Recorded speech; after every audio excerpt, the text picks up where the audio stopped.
Let's go for it. Okay, let's do it. Again, it's great to meet you. Thank you so much for taking a minute out for the show today. I appreciate it. Yeah, thanks for having me. Yeah, you bet. So before we get into your work, I want to know this. I always start with this question because it was such a big deal. 6 years ago, this pandemic was a big fork in the road for a lot of us, changed the world in so many ways. How did you get through that COVID era, and how has it changed the way that you operate and do things today? So, to sort of add context, my daughter was born in April of 2020, right Okay. in the prime of COVID. So, and I was actually just talking about this today at lunch, how but for COVID, I wouldn't have had that extra bit of time at home with her. Yeah. So that was, I guess, a shiny little light in an otherwise dark time. But I think the biggest impact we see that has totally crawled into today is this evolution of remote work, a Zoom meeting just like we're doing now. I think it's proven that people can do a lot of jobs from anywhere. I think that's one thing we learned. One thing that I see in my level of work, especially doing sexual harassment claims, sexual assault claims, discrimination claims, um, this barrier that Zoom creates, or Slack messaging or Teams or any of the other sort of tools that came out of COVID, it gives people a little more courage to act inappropriately as opposed to, being in a boardroom or being in person with somebody in an office. So I think twofold, we're seeing technology that's allowed us to do the job more easily. And it's also made people a little more brazen in Yeah. their misbehavior from a distance. Certainly has. So let's get into the exact work that you do on a daily basis. I'm going to put you in front of a bunch of kids. They always have the truth serum. They're 12, you're at career day, and they just want you to synthesize your day job to make sense to their brains. How do you explain your job? I'm a lawyer who represents people who go to work. I'm an employment lawyer.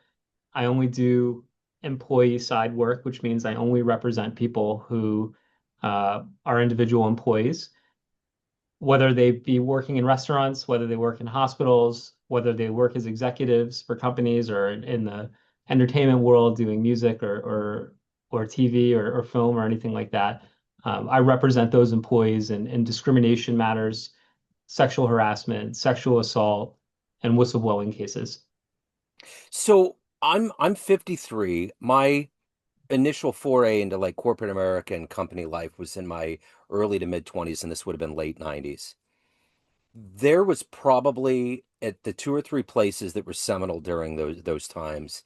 I bet you a quarter of that workforce would easily get in trouble for the things that they were doing and saying.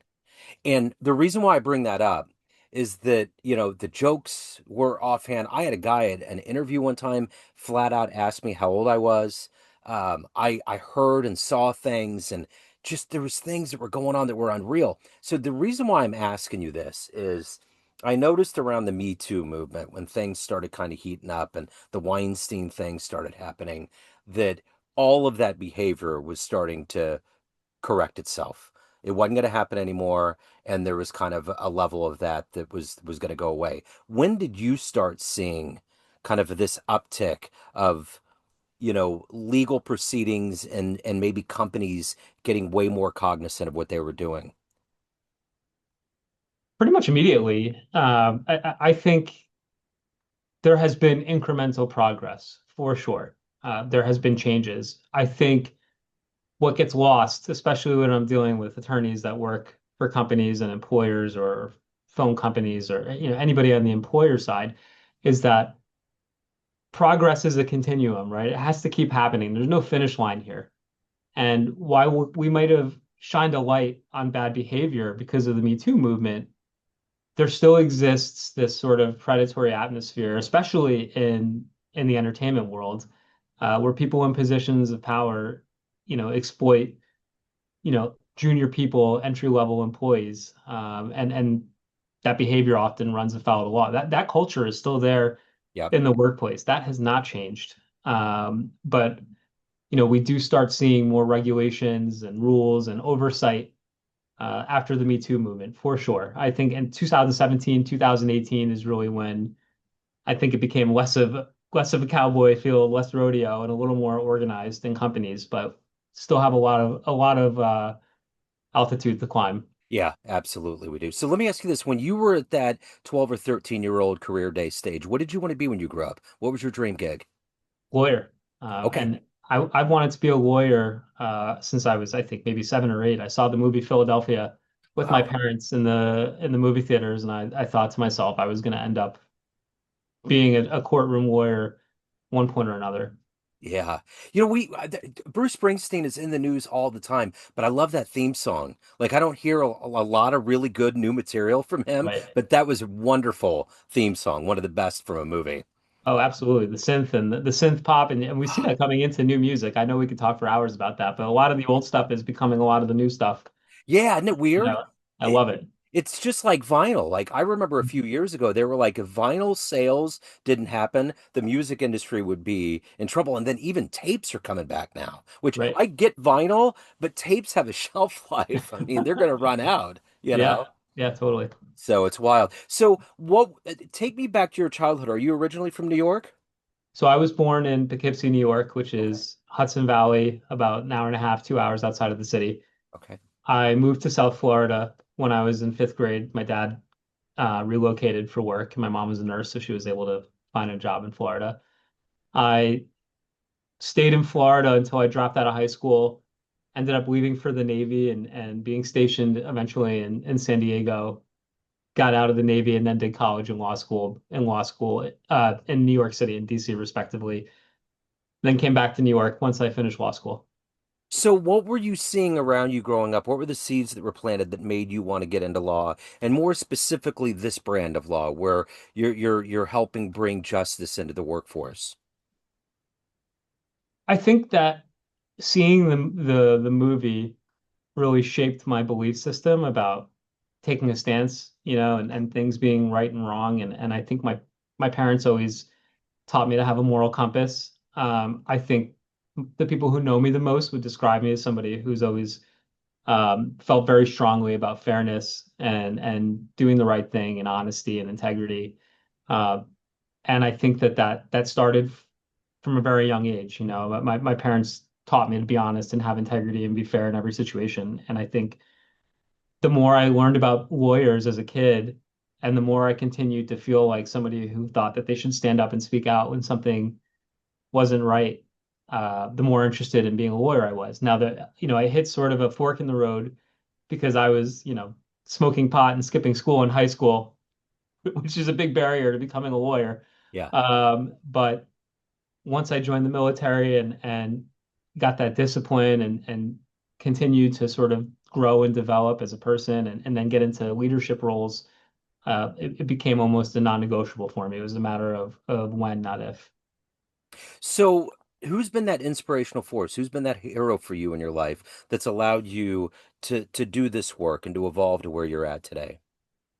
Without even thinking, I have to say my wife, my partner, I met her the day I signed up for the military in 2005. We've been together for 21 years. We have 2 kids. We went to law school together. She had a change in career, but one of the first things she asked me when we first met was like, "What's your dream job?" And I said, and I'm paraphrasing, but almost verbatim, "I'd love to be a lawyer, but I'm not a school guy, so I don't know if that's ever going to happen." And she never let that waver.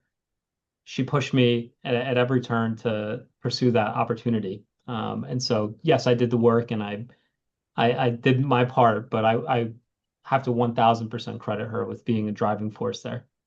So if you can meet anybody on the planet right now, whether it's a lawyer or anybody that's inspirational, is there someone you would love to meet and sit down and talk to? Yes, Freddie Mercury. And I know that might be a weird answer for a lawyer, but I grew up always loving Queen, and always loving Freddie Mercury, and Queen continues to be one of my favorite rock bands. And putting aside his massive range and how incredible of a musician he was, um, reading books and watching documentaries about him, he was very private, and there was a lot about him that, you know, the world didn't know. And I think that came from a place of fear, at least from what I read about him. And I would love to just be able to sit down and just ask him how that translates to the music he made, and if he would be more outward about who he really was if he could do it again. I just find him to be a mesmerizing person all around. So I interviewed a gentleman about a month ago that is in a Queen cover band out of the UK. And it's not just like a regular one. Like these guys are in the US. They were coming to Kansas City. So they're on this massive tour. He comes up on the screen. I'm like, wow, dude, you look like Freddie. So we start getting into it. And he gets to actually do all the costume changes. He gets to come out and people go crazy because they're so good. So it's like I actually got to talk to kind of the incarnate and I mean, he has the whole thing down. So it's weird how those bands, like I even saw a Beatles cover band at one point, how those people can be emulated and bring that feeling into people. It's crazy how it's eternal. It's timeless. Yeah, and I think for me, music has always been like the biggest conduit for me to experience that in people, right? You Yeah. can really learn so much about people through their music. Like, and I'd say a 1B, like that's my 1A. I would like to meet Freddie Mercury, but Yeah. even just this isn't even my favorite musician, but Elvis Presley is Yeah. another person who just the persona and his passion for the art mesmerized me, you know. So it'd probably be one of these epic musicians that I would just want to know more about. And you are in the epicenter of everything music-wise in New York. When you were growing up, what was one of the first live shows that you saw that blew you away? Credit to my parents again because they took me to a lot of really good concerts, but I don't know what order this is necessarily in, but I saw Crosby, Stills, and Nash. Wow. Uh, and I thought that that was awesome. And I also saw the Rolling Stones. I thought Wow. that was amazing. And you know, we would go to amphitheaters when I was in Florida and when we were in New York. So I think seeing the Rolling Stones, seeing Crosby, Stills, and Nash, that those were really shaped my sort of childhood. Classic rock was always on in my house. My parents are big music people. Yeah.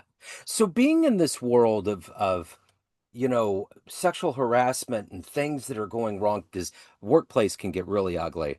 And we spend most of our time in the workplace, so it's almost kind of like a home environment for a lot of people. How do you stay grounded and stay focused on what you're doing with all of the murky avenues that humans get into? And then you take care of your soul and your family and everything that's going on. How do you stay grounded and energetic and do this at a high level every day? It's a struggle, right? Sometimes it's hard not to have the heartstrings pulled and to be fair and objective, but I think the common denominator, whether it's fatherhood, being a lawyer, being a husband, being a friend, is to just stay true to who I am and you know remember that I'm a human being dealing with human beings, right? So I think what gets me through, especially in the work world and dealing with really tough facts and tough personalities on the other side, I tend to try and find compassion for those people or try and find understanding for my adversaries because it's a lot more productive in terms of what I'm trying to achieve for my clients than just being an immovable object meets an unstoppable force. So I'm curious when somebody like Bill Cosby, Marilyn Manson, Harvey Weinstein, they walk into a law office and they want to get represented. We already know there's a whole mountain of evidence against them. But there's also a weird double-edged sword to it because we're all swayed by the media, and the media, and especially social media, can be totally wrong. Like we can hear somebody say something, but we don't know what their motivations are. We don't know what the real truth is. But my question to you is when those kinds of figures walk into a law office and they want to get represented, and there's a mountain of evidence against them, what's the angle? Does the heart of the lawyer drop to the floor and then they kind of try to regain composure? But or how does that work? So, and again, because I've never represented anybody on that side, but Yeah. I do have friends on the other side of the bench, and I think that every defense attorney is not necessarily there to make to defend guilt or not guilt, but really to make sure that everybody's constitutional rights are protected and Yeah. everybody's legal rights are protected. And so I think there's also this happens on both sides, right? I think there's sort of like a an impulsive jump mentality when you see a big name, you want to be associated with it because that's good for your career and it's good for, you know, to get your name out there. Um, I think a lot of defense attorneys have no problem representing somebody who's got the evidence stacked against them as long as they're not condoning what's being accused or the you know and they're being sort of open about what their intentions are, which is just to make sure that their rights are met, that they're not being steamrolled just because there's ugly allegations levied at them. So in our modern history right now, we've had big legal cases that have sent shockwaves and waves throughout the world, like the O.J. Simpson trial on so many multiple fronts. There's been a lot of things, but I think, and I don't want to get in anything political here, but I look at the Epstein files. When those were exposed in the UK, people were fired. Things happened immediately. It was a wave, and it was very clear. In America, there just hasn't been anything that's happened, no real repercussions. So my question to you is this: how much is the redactions and the way this has been handled, how much is that holding back this wave of Me Too and justice and people that should be getting their due that aren't? This is a challenge in my world, right? Yeah. Especially with clients who are like, I have to sign an NDA in order to resolve this case. They feel like there's a lack of accountability because, this is true, that most people are paying because they're paying for silence, they're paying for confidentiality, they're worried about reputational harm. I don't think an A-list producer that I maybe have gone up against in the past had some sort of an epiphany once he got a claim letter from my office. So I do think that it does work against full-fledged accountability, but because we are a democracy as a nation, I think everything has been incremental. The progress we've made is incremental. Politicians from both sides of the aisle have to support each other's endeavors, even if they're against it to make anything happen. I think the only true way to fix this issue is to strip it all down and rebuild it, and that just doesn't seem possible in a capitalistic sort of democracy. So it slows down progress quite a bit. I don't think that Hollywood specifically is going to be in a position of change until people work their way up into these high-ranking positions that are actually willing to create a good culture from the top down. Wow. Yeah, well said. So, if you could get into a time machine and go back in time and work on one huge, large, high-profile case, be on the inside, see how it worked, and be involved, what case would you love to have worked? That's a really good question. Forgive me for taking a second to No, you're answer good. No, it's all good. this. There's a lot. Yeah, no, I mean, like, as a nerd who loves being a lawyer, so there's a book called Devil in the Grove by Thurgood Marshall, and it talks about before his Supreme Court experience, him being a defense attorney representing death row inmates during the Jim Crow era. And this book was about one specific case in Florida about a group of black kids who were accused of raping a white woman after people found out that this white woman and one of those black teenagers had a consensual relationship. Story turned around, and he ended up representing them in a rape case and a death penalty case. And so I think that I would love to be, on the legal team with Thurgood Marshall or doing one of those, death row capital murder cases, where I think somebody that they have the wrong person. Yeah. Um, that's one case I think I would like to work on. Because I feel really, like I said, I feel really strongly about people being accused of things wrongfully, just as much as I do about advocating for my clients when they've been wrongfully treated. It's a two-sided coin. Yeah, for sure. I remember reading the Ruth Bader Ginsburg biography about a year and a half ago, and I could swear that case was referenced. There was Yeah. something that was a ripple that affected the way that she looked at law and kind of went about it. And I think she loved Thurgood. So yeah, that's interesting. So let me ask you this. If you were to have a dream tonight and you ran into the 18-year-old version of you in a room by a film projector and you click play and a 60-second highlight reel of your life came up on the wall, would that young version of you believe your life turned out this way? No. I don't think that I could have ever foreseen myself being a lawyer, 41 with two kids living in New York City. At that age, I was trying to survive. I was getting into bad stuff, and not bad stuff, but I just wasn't.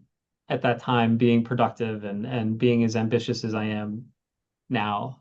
So I would have been, if you would have sat me down at 18 and showed me that, I would have said, this is wild. What sort of magic button did you push to turn me into that?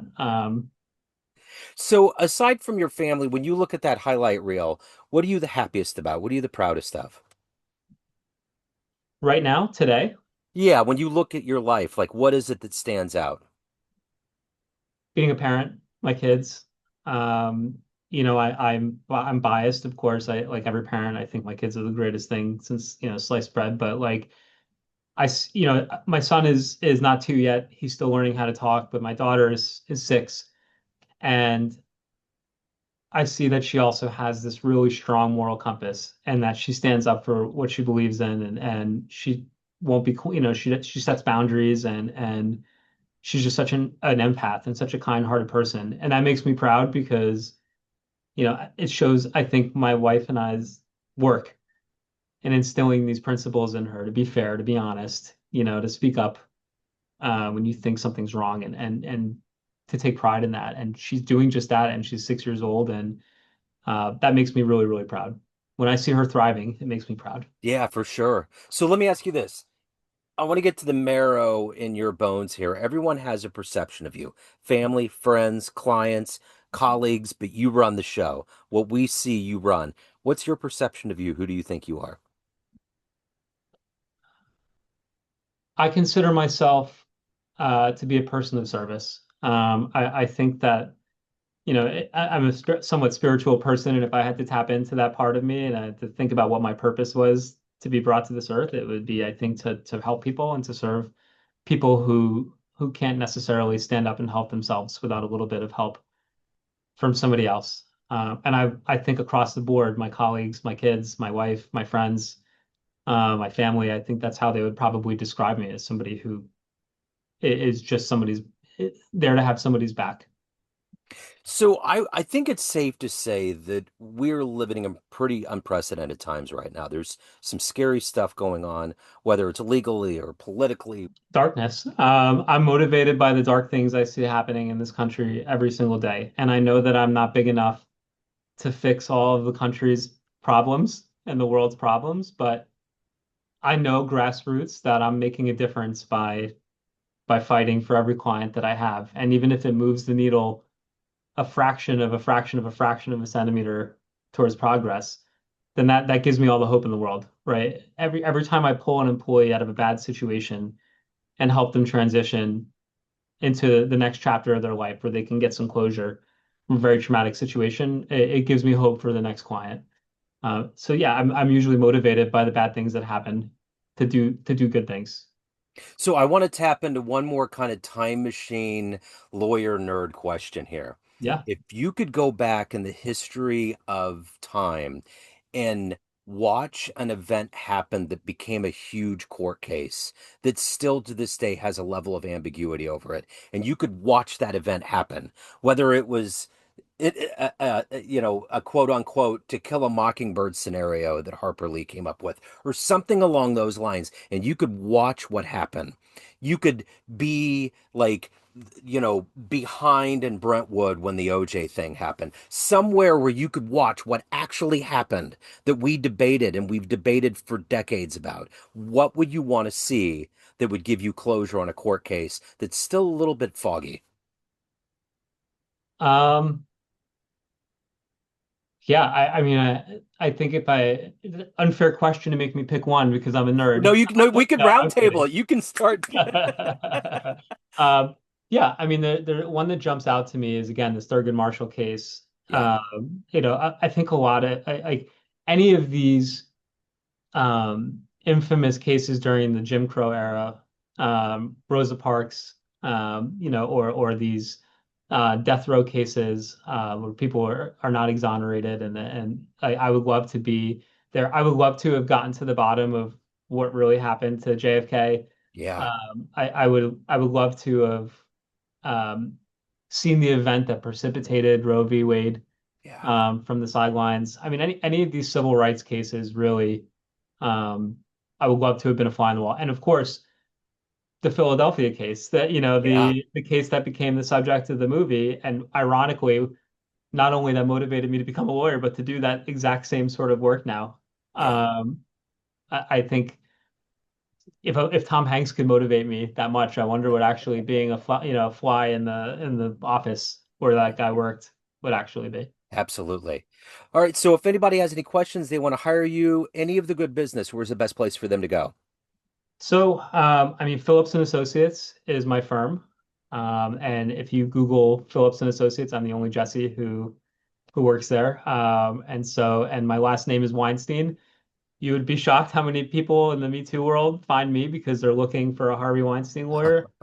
No relation that I Right, know of. right. But yeah, I think find me at Phillips and Associates and call me. And I think I would just add one more thing to that, which is like if you think you're too early to call a lawyer, you're probably ready to call a lawyer. Don't wait until you're fired. Don't wait until you quit. Yeah, And, as soon as you start seeing the clouds come up and cover the sun is probably when you should call me. for sure. So it's funny with the Weinstein name. It's like truth usually is stranger than fiction when you boil it down. It always is. So Yeah. this has been great, Jesse. Thank you, sir. Thank you for taking a minute out today. Best of luck with everything. I really appreciate it. It's been Yeah. wonderful. Thanks for having me. This has been great. Yes, sir. Thank you.